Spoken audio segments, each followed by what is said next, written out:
To this conversation, as South Africa heads toward the local government elections, concerns are mounting over councillor illiteracy. Northwest University's Dr. Harlan Cloete warns that many councillors lack basic literacy skills. That's a crisis that is threatening effective governance and service delivery.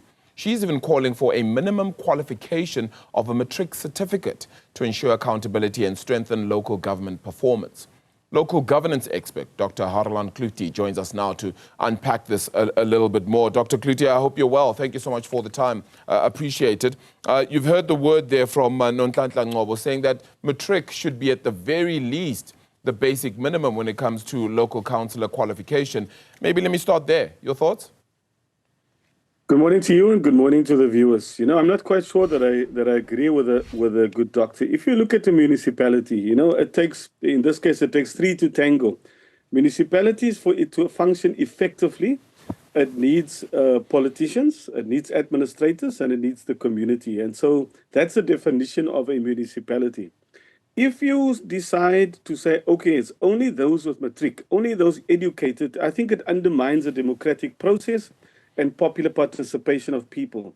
If you look at the defined roles and responsibilities of these three actors in municipalities that makes it effective, it goes without saying that in order to do the work in municipalities to function, they need accountants, they need lawyers, they need engineers, they need different skill sets. So when it comes to the appointing of the right people in municipalities, you cannot compromise. You cannot.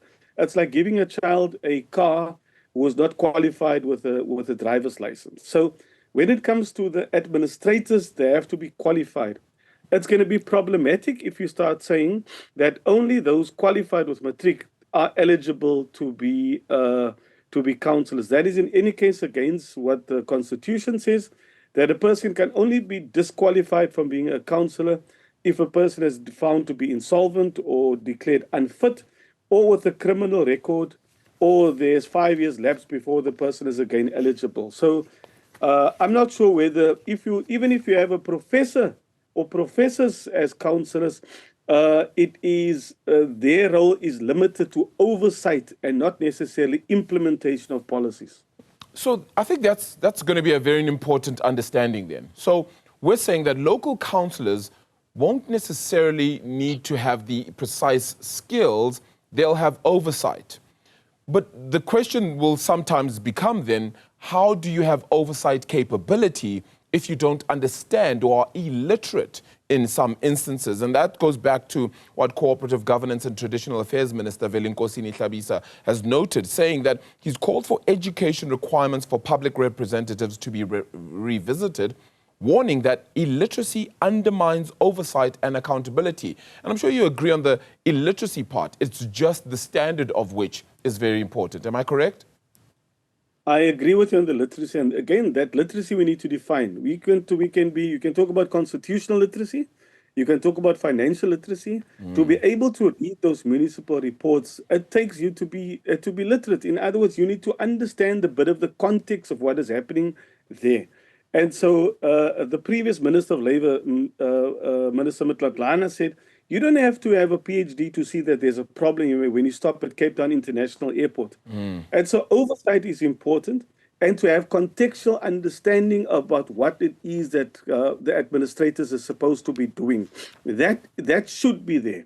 And so literacy is important. There's the thing like learning on the job. There's lifelong learning, and there's short courses that councillors should undertake. And that's why organizations such as the Local Government Sector Education Training Authority is there. That's why SALGA is there, to make sure that the councillors are exposed, that they understand the rules of the game, and that they can converse in this way. I want to come back to the point that I made earlier. It's one thing standing outside of a municipality and criticizing. It's another thing coming into the municipality and understanding how this organization works. And certainly we need councillors that are committed to lifelong learning. But the most important thing is that we need ethical and accountable leadership. There's no qualifications for that. You know, you can be a professor, you can be a doctor, you can whoever. If you are not ethical, if you loot instead of leading, then we have a problem. And that has been the problem of municipalities. it is not just the literacy of councillors, it's a combination of factors that makes that institution effective or not. Yeah, no, and I take on your point. I think very, very critical and important. Doesn't matter what the qualification, if that and that integrity falls off, it means absolutely nothing. If I go back to this literacy factor, and you spoke a lot about the CETAs, which themselves have been in quite a big furore right now, and a big question mark on their training ability, the boards thereof, etc. Plus, you have government, the School of Government, which is meant to help aid the kind of assistance in learning for a lot of members of government too. How do we balance the need for inclusive representation, especially because of the historically marginalized communities that we've lived in, with the imperative and the huge need for competent and literate leadership? Because you have to then try and find a balance of the two, despite us saying that it may not necessarily be that you need to reach a particular level. Yeah, no, I agree with you. That's why we believe in lifelong learning. The CETAs have a very, very, very important role to play. The base from which our people operate, specifically black people in this country, the base is low when it comes to educated and in terms of the low levels of education, because simply the previous government did not care. The current government is not doing much better when it comes to educating the people in terms of accessing quality education. And so when it comes to literacy, the community elect their leaders.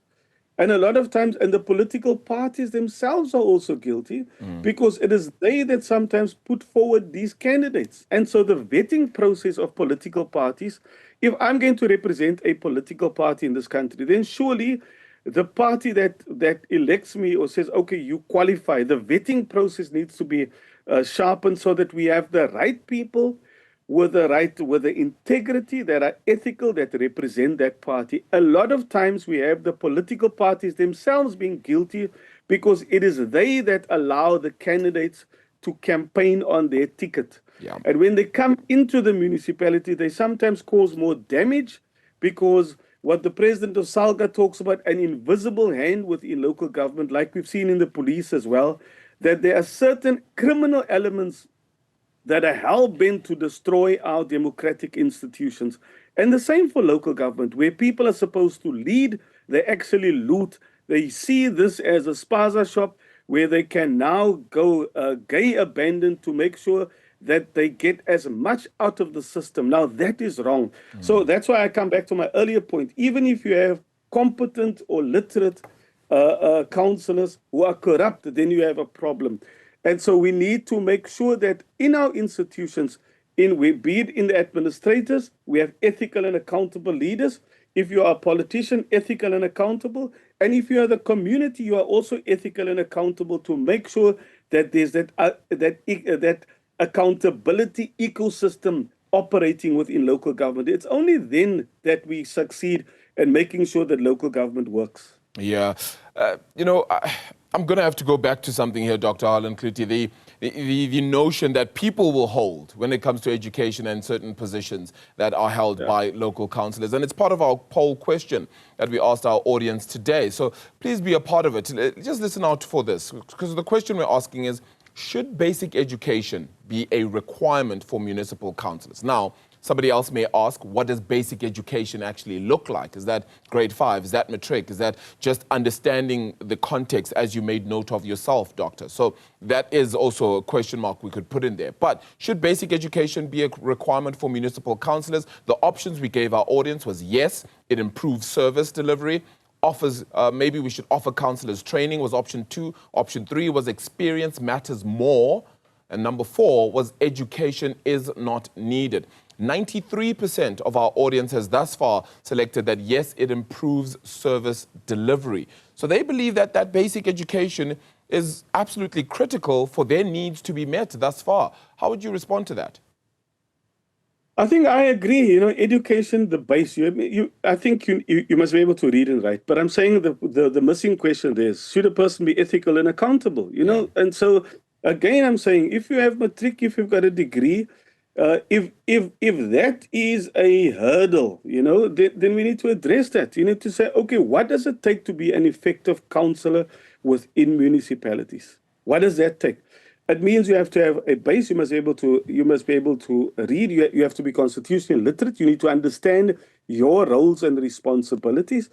I am not dismissing education. Education for me is a pathway out of poverty. And so I am for lifelong learning. I'm for recognition of prior learning. I'm saying that there are many examples in this country. If you look at the trade union movement that have produced wonderful leaders, ethical, competent leaders through the trade union movement that didn't necessarily have a matric, but have gone through the shop steward level, have done short courses, and have been doing wonderful work. So what is needed is in this country is ethical and accountable leadership. Yeah. That is what citizens demand. Citizens demand not necessarily 6, 7, 8 degrees. You know, there are leaders, you know, John Steenhuisen is often mocked that he only has matric by other political parties. And then there are other examples of politicians within parties who do not have matric, but yet are ethical and accountable. There are school teachers within parliament that will tell you how steep that learning curve is. So we believe in this country in RPL, recognition of prior learning, and the Skills Development Act emphasizes learning on the job learning as well, and making sure that every workplace becomes a site of training. In my discussions with councillors, there is a big need. They've expressed so many times in conversations with me the need to go and study further. That is sometimes denied to councillors. Yeah, I couldn't look, echo it even further, because I think the desire to continue learning is so important. Let me ask you this as a closing question, if I may, Dr. Cloete. If we were to reimagine local government leadership from the ground up at this stage, what would a truly transformative councillor development program look like? I think what is needed is understanding community needs, is making sure that we use evidence-based policies, that councillors are brushed up in terms of understanding technology, using technology to advance them. For me, the number one quality is ethical and accountable leadership, to be a true servant of the people, to be selfless, not to use office to loot, but to lead. The ability to communicate. I think part of what a council does on a day-to-day basis to solve problems is to work with communities and to ensure that there's agencies in communities. Developmental local government means is that a councillor works with communities to solve complex problems. And the challenge of public leadership is immense. For some, you are praised, and for some, you are ostracized. And so to find that balance, and so the ideal councillor understands his or her role within the broader development scope and the mandate to ensure that he is a servant first or foremost. You are a servant of the people. You are not a law unto yourself, and that you use office to lead and not to loot, and make sure that you use the resources around you. We've got the institutional framework. We've got participatory democracy. We've got ward committees, and to work alongside these communities. And it is very difficult to work alongside these communities in a very patient way to find sustainable solutions, not to solve all the problems, but to be a facilitator and to work with that communities. Yeah, that understanding going to be so critical as well. So it's not just one approach. It's perhaps a more holistic approach that is really needed, with ethical leadership being a key proponent to the kind of local councillors we certainly need. Local governance expert Dr. Harlan Cloete,